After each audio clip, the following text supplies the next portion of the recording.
Welcome to the Biscuits and SEC Week 2 preview. I am your host, Stephen Willis, alongside the Hammer and Boss Man Slim. We're going to take you through the action around the conference today. Boss Man, tell people how they can read your stuff. Yeah, absolutely. So folks can go to biscuitsandsec.com. You'll find all of our content there. We post blogs on our website there. We also have our morning newsletter that you can sign up for. That's called the Morning Biscuits Newsletter. We do that on Monday, Wednesday, and Fridays. Just go to biscuitsandsec.com. You can sign up for everything there. It'll come in your inbox. It's free.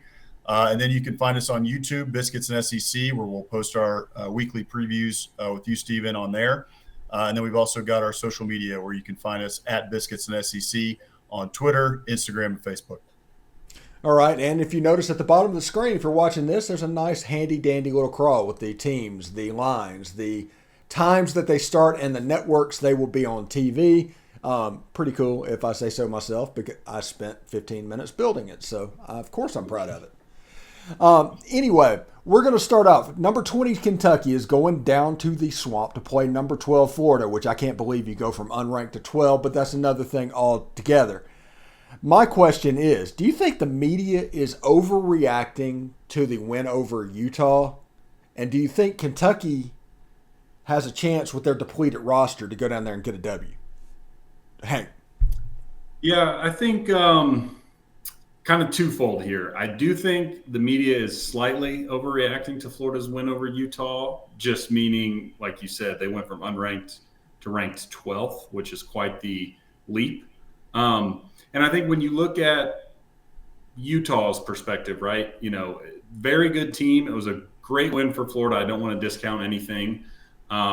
I'm actually high on Florida this week. We can get to that in a second. But just in terms of the perception that Florida now has, I think when you take a step back and you see, okay, Utah is a Pac-12 team coming into the Swamp at night, opening night of the season against Anthony Richardson, who he played a little last year, but there's not much film on the guy. And a lot of what he did last year was running the ball, which he ran very successfully against Utah as well. But I just think it's quite possible they got caught off guard. Not that they didn't think Anthony Richardson was good. I think everyone knew he had the potential to be good, but they didn't know what to expect from him in this game. It's a new coaching staff, so the film last year is kind of irrelevant anyway. So I think it's very possible that, they were caught a little bit off guard. And is Florida the 12th best team in the country? I'm not ready to say that yet. They could be, but I'm not quite there yet. I think it was a big leap for them to jump that far.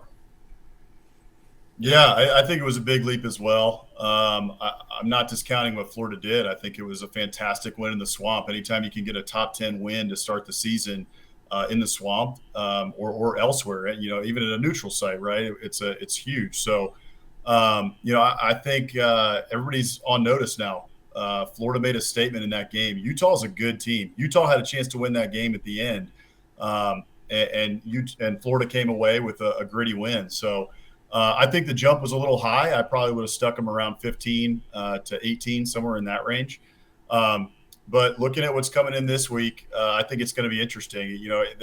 This game kind of flipped on a dime. Everybody was kind of thinking, okay, Kentucky at the start of this year, they've got a good chance to walk into the Swamp and get a win in week 2.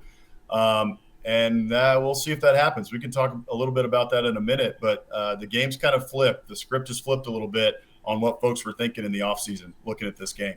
Yeah, if Rising hits his pass on that last play and the linebacker doesn't pick it off, what's the story we're telling going into this Kentucky game? The story is all about the Kentucky running backs, right? Yeah, exactly. I think the story's very different. I think, everybody's obviously going to still be talking about Anthony Richardson and what a great game he had, but it would be a loss. The narrative would be very different. Florida gets off to a loss in week 1 in Billy Napier's first game. Can they get it done in the Swamp under Billy Napier? It's a whole different narrative coming out of that game if Cam Rising hits that pass and Florida doesn't intercept it in the end zone. So that's kind of why I think this was a bit of an overreaction to put Florida all the way up, knocking on the door of the top 10 based on what they did last year. They were not even close to a top 10 team. They weren't very good last year. And now we're all of a sudden going to crown them and say, hey, Maybe they're second in the SEC East. Maybe they can challenge Georgia. Maybe they are a top 10 team. Maybe they're going to be knocking on the door of the playoff. I'm not ready to say that just yet, but this week will tell us a lot if they are actually at that level. Yeah. If they can somehow get past Kentucky, they still have Tennessee left to go, but there's a chance to start this schedule that could have been a 1-3, started a 3-1 or a 4-0, and all of a sudden you're kind of cooking with gas a little bit, Hank. Yeah, exactly. I mean, I think the biggest thing you want to see out of Florida, if you're a Florida fan or just a college football fan, is consistency, right? I mean, that's what plagued them last year. They took Alabama down to the wire, and then they, 6 weeks later, they're getting beat by 20 points to South Carolina. So they were very Jekyll and Hyde a year ago. And this week we're going to see if, that's flipped and if Billy Napier has this team on the right track and fully bought in. And, if we want to go ahead and talk predictions, I do think Florida will beat Kentucky. I'm a little nervous about the spread. I think it's a good point spread. I might actually take Kentucky to cover. I don't know though. I'm not a big believer in Levis, as we've mentioned on the show before. I said last week to look out for the Kentucky offensive line to see if they could run the ball against Miami of Ohio. They ran for 50 yards on 26 carries. So this game to me is on Will Levis's shoulders. Is he going to ascend to that level that some people think he could get to and put this team on his back and get a win on the road in the Swamp? I think that's a bit too tall of an ask. So I'm leaning Florida here. Like I said, I think Kentucky might cover. If I was really putting money on this game, I wouldn't. I think it's a good line. But yeah, that's kind of my thoughts on this game. I just don't think Kentucky's going to be able to really run the ball. They did have another wide receiver last week. I think Tavion Robinson, another transfer from Virginia Tech, who looked good on the outside. So they have some weapons. It's just if you can't run the ball and you're going to be defending Anthony Richardson all night, I think it's going to be a tough sledding for that Kentucky offense. Yeah, I think I've said it. I said it in our Week 0 show. I said it last week. I'm not the biggest believer in Will Levis. He's got to show me. There's a lot of hype around him. A lot of people are really excited about his combine measurables, which has NFL scouts excited. But I'm just not sold yet. And look, I think if Cameron Rising had difficulty walking in there and beating Florida in the Swamp, I think Will Levis is going to have a lot of trouble too, especially when he doesn't have Chris Rodriguez to take some of the pressure off of the passing game, because that's what Florida's going to do. Florida's going to dare him to pass the ball all night and make Will Levis beat him with his arm, because I don't think they believe that Cavassier Smoke and that offensive line is going to be able to run the ball on him. So it's going to be on Will Levis's shoulders, like Hank said. And I just don't think that he can get it done. I think Cam Rising's a better quarterback. I think Utah's a better team at the end of the day. I think if this game was being played in the big grocery bag in Lexington, then maybe they would have a better shot. But this isn't being played there. This is a night game in the Swamp. You're walking into a tough environment to play in, a place where Kentucky has not won a lot in the last 30 years. And so I really think that this one's going to be won by Florida. I think that Anthony Richardson has another big game. And I think that they really kind of burst onto the scene here in year one under Billy Napier and in week 2 and really start some momentum going into week 3. Yeah, it should be interesting. Dan Mullen at Florida, when Kentucky won that first game, ruined my favorite joke of all time, and that was the Atlantic will beat Florida before Kentucky does. And so Dan Mullen was not able to pull that one off. So I like Florida as well in this game. It should be fairly interesting. Either way, it's going to be a big measuring stick for the Wildcats and the Gators, because one of them is going to have cold water poured on their season. The other is going to be off and running a little bit. Yeah, absolutely. All right.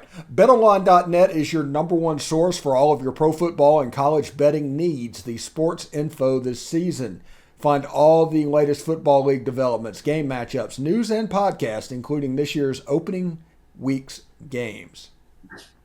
BetOnline is also your continued source for all of your sporting wagering information, including live betting, esports, and scores. It's the fastest and easiest way to check in on all your favorite sports and events, including MLB, MMA, boxing, and golf. I'm sure you could get an MLS line if you say pretty please. And head to the website today or use your mobile device to learn more about the trends and action. Bet online, where the game starts. All right, thanks again for making the Locked On Ole Miss podcast your first listen every day. We are free and available on all platforms, including YouTube. So do us a favor, subscribe to the YouTube channel, hit the bell for notifications for new videos, which, like this one, goes up all the time on the channel, and, of course, upvote the video itself. Now, we did week one. If you just tuned in and missed our first segment, I don't know why you would just tune in, but if you did, we talked about Kentucky and Florida. So now it's time to go around the league a little bit and hear these storylines that's going on. And we're going to start off with an old Big 8 game. It's one that's been played over 90 times. Missouri is in the Little Apple in Manhattan, Kansas. Kansas State is a 7.5-point favorite. It's on ESPN2. It's an 11 a.m. game. It has Big 12 written all over it. This is a weird game because I think Missouri is sneakily better than we thought they were. But Kansas State is like just a solid team. Yeah, Kansas State always gives people fits. They've done it to Oklahoma for years. They've done it to Texas for years. As A&M fans, when we were back in the Big 12, Kansas State gave us fits. They're usually just a well-coached team. Under Bill Snyder, they were very disciplined. They never had the talent level that should compete, with some of the bigger schools. But they always did, and they always found ways to win. And so I think that this one's a pretty evenly matched game. When it's all said and done, I give Kansas State the upper hand just because it is in Manhattan. I think at the end of the day, Kansas State does pull this one out. I don't know a ton about their team this year, but I do know a little bit about Missouri, and Missouri's the show me state, and Missouri's got to show me something. I just haven't seen it yet from Drinkwitz, except in his first year, and I really need to see more. I think this is a good test for them, and I hope they prove me wrong. But right now, I'm taking Kansas State to win, and I give them the slight edge just because it's at home. Yeah, I'm on the same page there. I think, when you look at Kansas State, they've got Adrian Martinez, formerly of Nebraska, now their quarterback. I feel like every time we go over a game, there's a new transfer that is worth mentioning. But I guess that's just college football these days. But so they have Adrian Martinez there, obviously very experienced. He's not going to look twice, facing a Missouri team. I think he'll be more than prepared. He can be turnover prone at times. I'm just not sure that Missouri has the defense to really take advantage of that. I do think the line is a little big. I would take Missouri to cover. I think they're an improved team. Brady Cook did a little bit last week, especially on the ground. He had a nice long touchdown run. So there's some things that Missouri can do. I just think overall Kansas State is a slightly better team, and it's going to be at home. I think Missouri will have some trouble containing Deuce Vaughn, the little Kansas State running back who is incredibly difficult to tackle and even get a hand on in the running game. So I lean Kansas State here. But I do think Missouri will keep it close. Yes, 11 a.m., ESPN2. Over on the SEC network at 11 a.m., Vanderbilt hosts number 23 Wake Forest and the return of Sam Hartman. I was thinking about all week taking Vandy in this game, and then Sam Hartman gets cleared, and it's like, that is just the Commodore luck. That it couldn't have been any other way. So I'm taking Wake Forest in this game. Yeah, I'm with you there. Like you said, just tough luck for Vanderbilt. I believe this line was somewhere around 6.5 earlier in the week. The Hartman news dropped, and as you can see, it's now Wake Forest 13. When you look at this, typically it might still be a situation where you're thinking, okay, quarterback's coming back, but he's been out for several weeks, hasn't been practicing, yada, yada. With Hartman, he's been there for 4 years now, I think. I mean, the guy is really old. He looks like a 30-year-old man. If you see a picture of him, he's huge, has a big old beard. He looks like a grown man playing college football, and I expect him to come back and play very well. I do think Vanderbilt will be able to score on Wake Forest. Wake Forest defense has not been very good in recent years, and I think Mike Wright is good. I just don't think there's going to be enough for Vandy to stop them. And there's going to be so much, emotion and everything tied into Hartman coming back that I think Wake Forest will roll here and pull away, probably cover that 13-point spread. Yeah, that game will be played in front of tens and tens of fans in Nashville. Yeah, I was going to make some joke about their home field. There isn't a home field advantage at Vanderbilt right now. I think you guys are right. We don't have to spend too much time on it. Mike Wright's playing really well. I've been, really interested in watching his highlights. I think the guy's got a lot of talent. He's athletic. But Vanderbilt, I think, is still Vanderbilt. They're 2-0 right now, but they're still Vanderbilt. There was a chance to get 3-0 if Sam Hartman didn't play, but Sam Hartman's playing, and that kid is solid. He knows the offense well. Wake Forest is going to put up points, and in the end, I think they take this one pretty easily. Yeah. Also at 11 o'clock on regular Mothership ESPN, it is the South Carolina Gamecocks going against the Arkansas Razorbacks. Speaking of grown men playing quarterback, KJ Jefferson will be handling the deal for Arkansas because he does look like everybody's 40-year-old uncle playing quarterback. I mean, there was a press conference last year. I don't know if y'all remembered where he came in with a wife beater and everything. He's like, no, this is just too meme worthy. I don't know if we can handle this. But Arkansas comes in against South Carolina against Spencer Rattler, who was, let's say, shaky in week one. And I just don't know if South Carolina is going to be able to hold up against this Arkansas team. They could be a little bit off to the races after this week. Yeah, KJ Jefferson looks like your uncle who has a barbecue, but then he's going to run for a 70-yard touchdown and throw for 200 yards against you. He is sneaky athletic, and he's a stud. I mean, he's going to be a solid quarterback all year. The preseason hype was warranted, in my opinion. And I think he's the difference in this game. I agree with you. Spencer Rattler had a shaky week last week. I think he's probably going to look better this week. You got a better opponent. A lot of times that brings the best out of people. And I think Spencer Rattler will have a better game because of that. But this one's at home. This one's at Fayetteville. If this one was in Columbia, I think that South Carolina might have a better shot.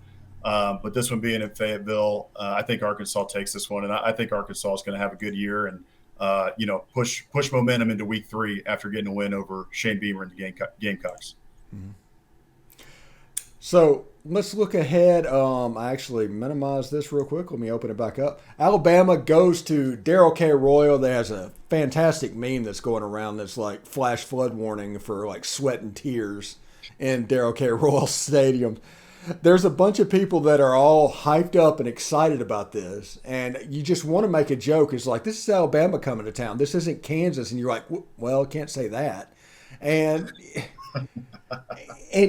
I don't know where this is coming from because this feels like this may have been before y'all's time coming into the league because you came in with Texas A&M. But when Mark Richt was at Georgia, they broke out black jerseys for the first time against Alabama. And it was 31-0 at halftime. The game was over. And after the game, they asked an Alabama player, it's like, hey, why did y'all come out there? It's like, well, they were wearing black jerseys because they knew they were going to a funeral. And that is what this Texas game feels like. It just feels like this could get out of control in a hurry. Yeah, this is a terrible matchup for Texas. Jokes and memes aside, their team is not set up to compete with a team like Alabama. Their offensive line play last year was very poor. They're now starting 2 true freshmen. When you match that up against Will Anderson, Dallas Turner, Chris Braswell, I think that's a just recipe for disaster. I think Quinn Ewers is going to be running for his life. And, you look at, again, Bijan Robinson, who is a phenomenal running back, one of the best in the country. But look at the course of Nick Saban's tenure at Alabama, what they do to star running backs. I mean, Leonard Fournette got nowhere in multiple games against Bama. I mean, that's what they do. They stop the run and they run man on the outside and say, come beat us. And I just don't see it happening at all. I think this one gets out of hand quickly, and I think it's going to be up to Saban and this coaching staff whether or not they want to take it a little bit easy on Steve Sarkisian, former, colleague, or they want to send a message that, when you come into the SEC, this is what you're going to get, A, and then B, Alabama recruits Texas very heavily. So if they want to send a message to any recruits in that state that this is Texas, this is how far away they are from us, so why don't you come and play in Tuscaloosa, I think he'll be able to do that. So to me, this is kind of a name your score game for Bama. Texas might score a little bit. Their offense they have good skill position, but I don't see them really getting more than 14 or 20 points. And like I said, I think Bama can kind of name their score on offense. I don't see Texas putting up much of a fight defensively. All right, boss man, this is going to be one of those games where the score gets out of hand to the point where Texas is like, maybe we can just wait out for this Big 12 contract just so we can get ready. We don't need to come over early. We can just let this grant of rights play out. We don't want to spend all that money. Yeah, I think you're right. I mean, look, choo-choo, the Crimson Tide train is coming through Austin this weekend, and it's going to be ugly. It's kind of funny because there's so much attention on this game, not only in Austin, but also from the media. SEC Network is sending somebody to this game. They're sending Roman Harper, who's going to be on site during SEC Nation. They're kind of doing it a little bit odd this week. It's not just going to be one location. They're going to have folks in multiple locations. Tebow's going to be in Gainesville, and Harper's going to be in Austin. And then they also have Game Day that's going to be in Austin for this. The Big Noon Kickoff. That's, Fox made this the Big Noon Kickoff because they want to push, their Big Noon Kickoff brand. I don't know why they made that this game because it's going to get ugly fast, and I think a lot of people are going to be changing the channel pretty darn quick. Texas has some players. Texas has some talent, but Alabama is Alabama, and they have talent coming out their ears. I really don't see, much reason to add to what Hank said. Hank broke it down pretty good. I think Alabama is going to win this one. I think it's going to be 49-17, and Texas scores a touchdown late to make it 17 and get close to 20. I really don't see an avenue where Texas wins this game. And Nick Saban, he likes to crush his former assistants, but sometimes he'll take it a little bit easy on him and ease up maybe at the end of games so that he doesn't make it too bad. The only person he didn't do that against was Lane Kiffin. And so I'd be interested to see what he does against Sark. I think he's going to have the chance to run it up, like Hank said, if he wants to.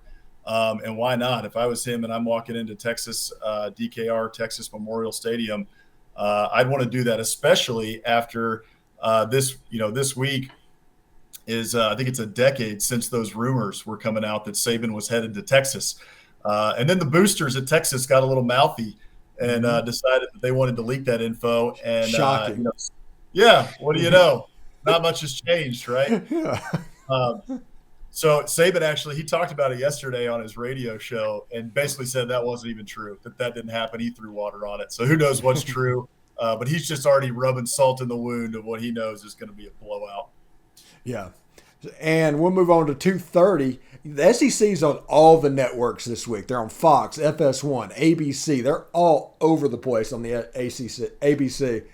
The SEC is on ABC with Tennessee and Pittsburgh at 2:30 Saturday. Tennessee's a 6-point favorite. It's a game to go up there against Dan Marino and Tony Dorsett. Wait, no, they're not there. They had trouble stopping the West Virginia offense quarterback by Georgia's former backup quarterback. And Tennessee's coming up there with not Joe Milton playing quarterback. I'm going to take the Vols in this game. Yeah, I agree with you there. I'm going to take the Vols as well. I think Hendon Hooker's a solid quarterback. I'm excited to see him against Pitt in a revenge game from last year. Tennessee kept it close last year, and people didn't necessarily expect him to during that time. People thought that Pitt would walk into Neyland and get a good win. And that wasn't necessarily the case. Hendon Hooker led a comeback. Tennessee had a real shot at the end of that game to win. But they didn't pull it out. This year, Tennessee's a different team. Tennessee has some confidence. They have some swagger. They have some momentum. Josh Heupel has Knoxville behind him. And I really don't think Pitt's that good, to be honest with you. I watched that game against West Virginia. That was a fantastic game, an awesome game to watch. But I think Pitt has a lot of deficiencies that I think Tennessee will be able to exploit. And Pitt better score some darn points, man. And I don't know that they can do it. I think Tennessee's gonna hang a high number on Pitt. So I'm taking Tennessee in this one. Yeah, I'm on the same page as you guys. I feel like we haven't even had a disagreement yet, which is unfortunate. But I just don't think Pitt can keep up. Like y'all said, I do like Pitt's offense in a normal context, but Tennessee's not a normal opponent. I mean, they score as much as anybody in the country. I expect them to have one of the best offenses in the entire nation. So what I'm going to be really looking for in this game is Tennessee's defense. They didn't get much of a test in week one. And as we know, depending on how much that unit improves is kind of as far as Tennessee will go this year, right? Their offense, as I just said, as good as anybody. So what can their defense do against Keaton Slovis, who looked pretty good in week one? What's his name? Narduzzi up there. He's going to want to run the ball. He likes his teams to be physical. So I think it's a good primer for SEC play where you have a fairly pro-style offense. They're going to want to run. They're going to want to work play action. And I think Slovis is good enough to make you pay if you're not disciplined on the back end. So that's what I'm looking for. I just don't think, like y'all pointed out, that Pitt can keep up. So I'm going with the Vols here, but very interested to see how that defense holds up. All right.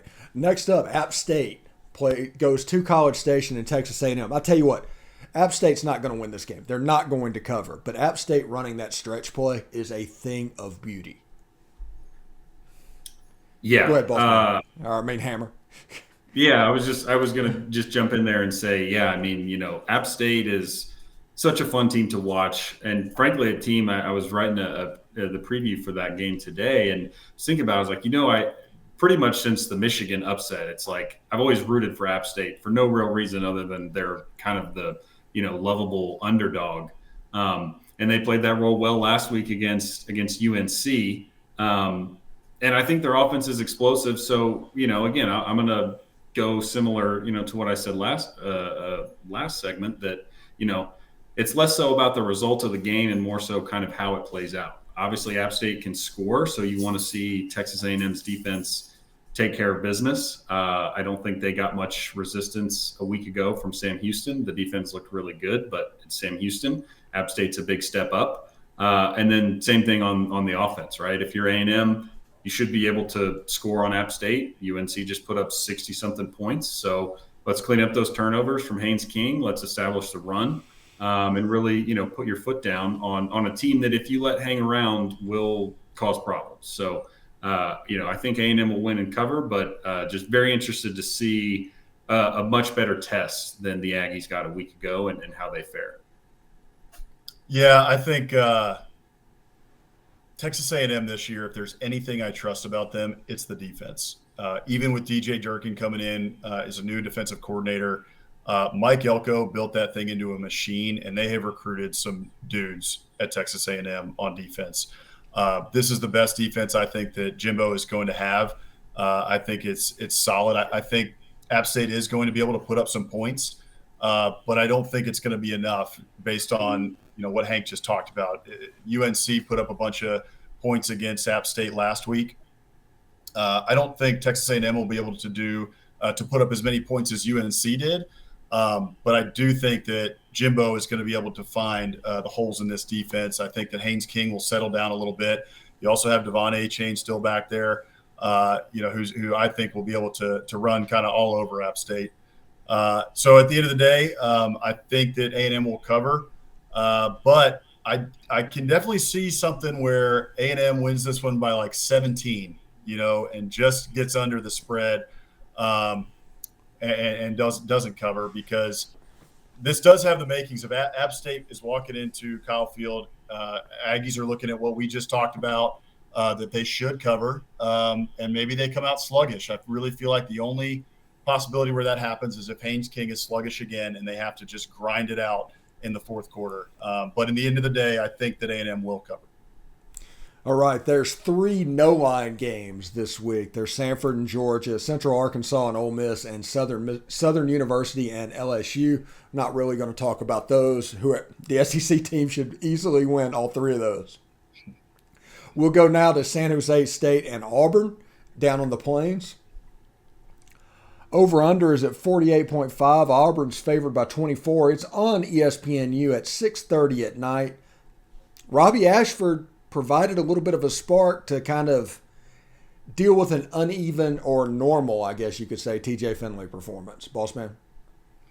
Yeah, that's what I'm interested in this game. I mean, that's really what it comes down to. It's, all these quarterback situations, everybody's kind of watching that, as we've mentioned in previous shows.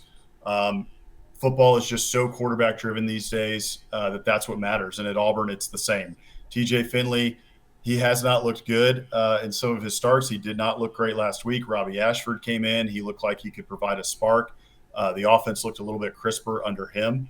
And this is a tune-up. They should beat San Jose State easily. San Jose State last year, I think they were like 6-4 or something like that, or close to 500. I mean, they weren't a very good football team. So, they're walking into Jordan Hare and really shouldn't have put up much of a fight. But it's what is happening at that the Auburn quarterback situation. How does TJ Finley look? Does Robbie Ashford take control of the offense and kind of take the reins of this job? That's what I'm watching. Yeah. Go ahead, Hank. Yeah, it was not much to add. I think Auburn takes care of business here. Look for another big day out of Tank Bigsby. He had a great week one. Looks extremely, extremely good, which is good news for Auburn. But, yeah, I think, look, when you look at Penn State coming into town and then the rest of the SEC West slate plus Georgia every year, you got to find out who your quarterback is. And if it is TJ Finley, if he's really your best option, I think you're in trouble based on what we've seen in the sample size he's given. So, like, if I'm an Auburn fan, I kind of hope we see Robbie Ashford and he performs well because, like I said, I don't know if he's a better quarterback than Finley, but I know what we have in Finley, and I don't think it's very good. So hopefully someone else emerges there and can lead the Tigers into some bigger games. But this should be an easy win. All right, and finally, we've got a 10 o'clock or 10 o'clock Central kickoff on FS1, Mississippi State out in Tucson. I guess it'll be at least nighttime at that point, so they might have to deal with 95 or 100 degree heat as opposed to the 115. But it's a game that could be tricky. Arizona did beat San Diego State in the opening of their stadium last week. That's not really a result that should be sneezed at. I just feel for whatever reason like Arizona could sneak up on Mississippi State this week. Yeah, I'm with you. I do not like this game. When you look at the schedule and you've got an SEC team going out to the Pac-12 for some Pac-12 after dark, it's going to be a weird game. And this is one of those games too. Look, when you look at Mike Leach over his many stops, it seems like every year he has one game, Memphis last year, for example, that really doesn't make sense or jive with what they do the rest of the year. This could very easily be that game. Problem is, I don't quite believe enough in Arizona. I think even if the Mississippi State offense comes out sluggish and for some reason doesn't look like we expect them to under Will Rogers, I think the Mississippi State defense will come up big here and keep them in this game. So I could easily see this game, going late into the fourth quarter and being a struggle for Mississippi State. But I do think they'll win in the end. I don't have enough confidence in Arizona that they have enough talent to hang for four quarters. And I do trust that Mississippi State defense. I think they're a veteran unit that's good. So, hopefully for our Bulldog fans out there, the offense does look good and there's nothing funky going on out in the desert. But if it does happen, I like their defense to hang tough and keep them in the game to where they ultimately win. Yeah, this one has some makings of a trap. Like you talked about, the time change, the late game time, at least by Eastern standards or even Central standards.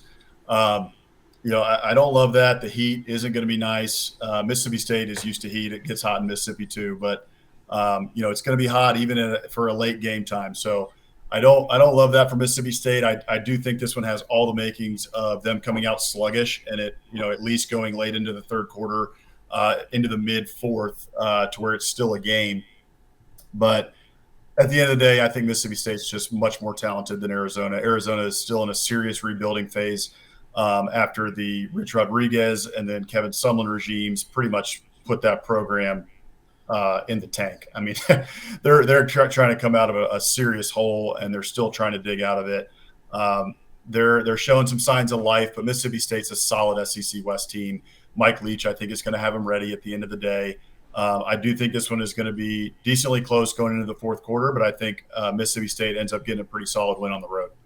All right, that is the Week 2 slate of games. When we come back after this break, we will hit the news of the day, including Chris Rodriguez, and we're going to talk a little bit about Dabo Swinney right after this.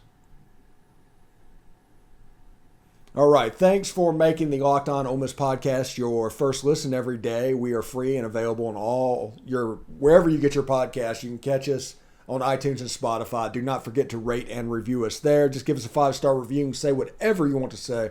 Just make sure it's a 5-star review. Now, guys, Chris Rodriguez suspended again for Florida. We kind of expected that. But the reason I'm bringing this up is that Mark Stoops was asked about it after the Miami of Ohio game during his press conference. And he said he had been advised by his legal department not to even talk about it. And that phrase right there is just kind of weird to me and makes me wonder if this is not more serious than we possibly believe. Hank? Yeah, you're totally right. Something strange is going on. I actually I was listening to a little bit of KSR, the big, radio station out in Kentucky. After all this had kind of broken, just to see what was going on. And from what I heard from those guys was it's whatever it is, they don't know, but it's out of Stoops' hands, basically. They said that it's not the DUI. It's something different. They said if it was just the DUI that he had earlier in the spring, he would likely be back this week for Florida. He would have sat down week 1 and returned. So whatever it is, it's serious enough that it's higher up on the totem pole than Stoops, which I think is why he's not commenting on it, right? Is I don't think it's in his hands. I don't know if that means it's with higher ups at the university. Maybe the NCAA is involved. Could be a legal situation. Who knows? But I do think it's very serious, and it doesn't seem like he's going to be back anytime soon, frankly, given the very little information we've gotten. It seems serious, and, obviously you hope the best for Rodriguez, that he's able to play this year, but we'll wait till we see what the facts are, because we don't know what happened there. But very strange situation. And I saw too, another one of their suspended players is returning for this Florida game. So again, it's something different that we don't know about and nobody really seems to know about. So just something to keep tabs on. But yeah, I would not expect him back anytime soon.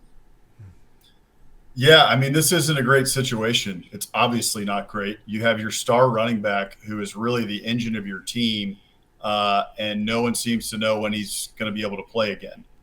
Kentucky's hopes, I think, really rest on Chris Rodriguez's shoulders. I mean, he's the one that kind of takes some pressure off of Will Levis. Will Levis, hands the ball to Chris Rodriguez. Chris Rodriguez, he's good for 100 yards a game.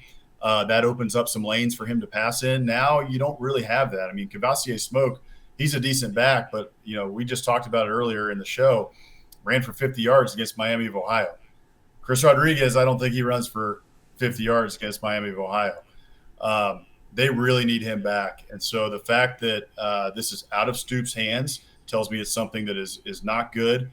And now you got to start wondering, I mean, what they've said to this point is that this suspension is indefinite.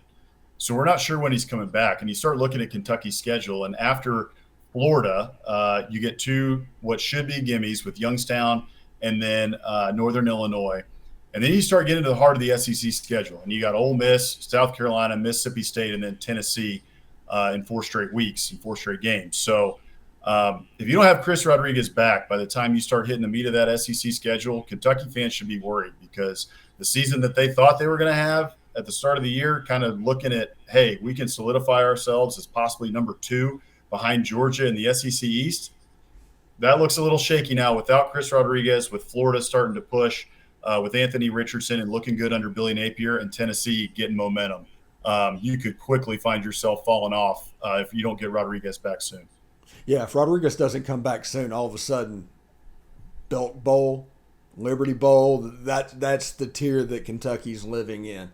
Now, this isn't SEC related, but I think it's funny just because it needs to be put out to everybody that's listening. Dabo Swinney, who famously said if players start getting paid, he'll go find something else to do, signed a contract this week worth $115 million. So, boss man, tell me about the hypocrisy here. Money talks. I think it's pretty simple. It's it's pretty hypocritical at Dabo. Maybe he's had a change of heart as far as NIL goes. It seems, it's here. It's not going anywhere. Players are going to get paid. We have the college football playoff is making a decision.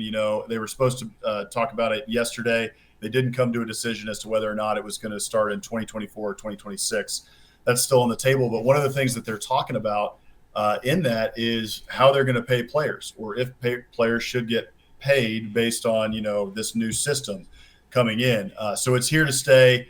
I hope that Dabo gets asked about that. I don't think he's really talked to the media too much, or a reporter that I have seen has not asked him about this. But yeah, it is a little hypocritical from Dabo. And now he's second highest paid again behind Saban. So the college football arms race, as far as coaches' salaries go, just continues to get out of control and astronomical. But at the end of the day, I will say, people complain a lot about how much these coaches are making. The value that they bring to these schools, they're being underpaid. I mean, Alabama, Clemson, Ole Miss, even with Lane Kiffin, Jimbo Fisher at Texas A&M. There's a bunch of coaches you could name, but those guys, the amount of money that gets brought in for Alabama and Clemson's of the world and those different schools that are on the map that have won national championships in the last 10 years, they have brought in so much money for those schools. Alabama has so many kids that come from out of state. They are raking in the dough from these guys. So anyway, it's interesting hypocrisy from Dabo, and I hope somebody asks him about it. Yeah, my biggest takeaway, look, this isn't the first time a college coach has said something that's hypocritical. I think we're quite used to that at this point. I just look at it and I think, it's good to be Jimmy Sexton. I assume Dabo's a Jimmy Sexton client. I didn't even look that up, but it seems like every big college coach is represented by Sexton. And like Alex said, it's just an arms race. I mean, did Dabo need an extension and a raise? No, but guess who just got one? Saban, Kirby, Jimbo in the last couple of years, right? So Sexton makes a call, says, "Hey, we haven't upped Dabo in a couple of years. Let's get it back up there, into the top 5." And like Alex said, yeah, we'll slot him in right behind Saban. Sound good? Clemson's happy to stroke that check. So there you have it. I think it's a pretty simple negotiation, honestly. All right, and before I let you guys out of here, you bring up next interesting part about the playoff expanding and them talking about that. One of the proposals that they're looking at is basically moving the season back a week, which means championship games would be at Thanksgiving weekend, and week 0 games would be the actual start of the college football season. What do you guys think about that, Hank? I love it. And the biggest reason I love it is I think it gives college football more time to shine. When you look at the college football schedule as a whole right now, they get week 0 and week 1 without any NFL. And week 0 is like, a fourth of a regular week, right? There's not many big games. It's kind of a smaller slate with not great matchups. So if they're going to make that the real week 1, that gives you a couple weeks ahead of the NFL to basically be in the spotlight.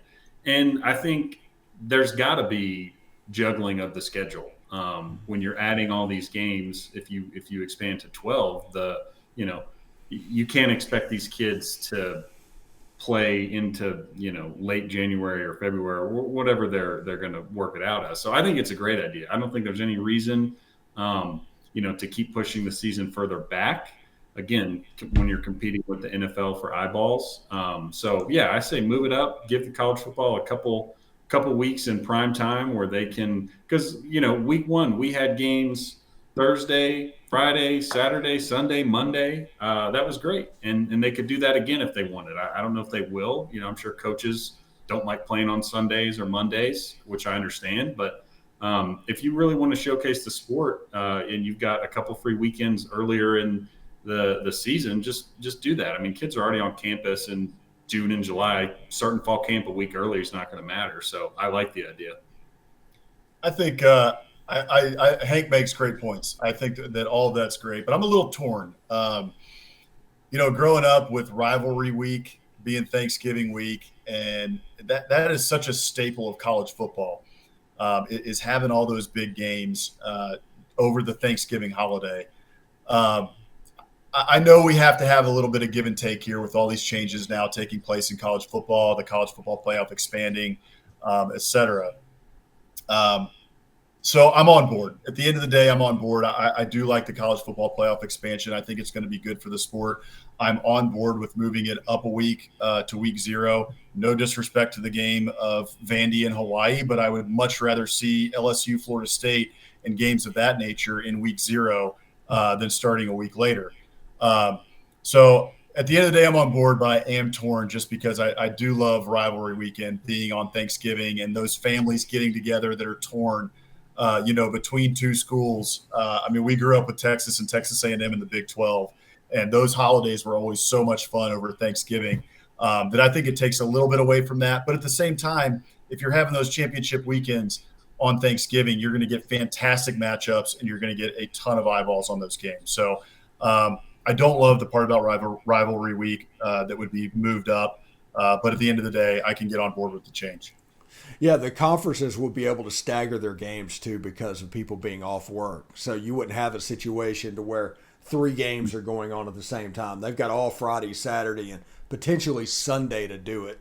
So Sure. It should be quite interesting. Anyway, thank you guys. I will see you next week on, this has been the Biscuits and SEC Week 2 preview, the Hammer, Boss Man Slim. I'm Stephen Willis. Thank you very much. We'll see you next time.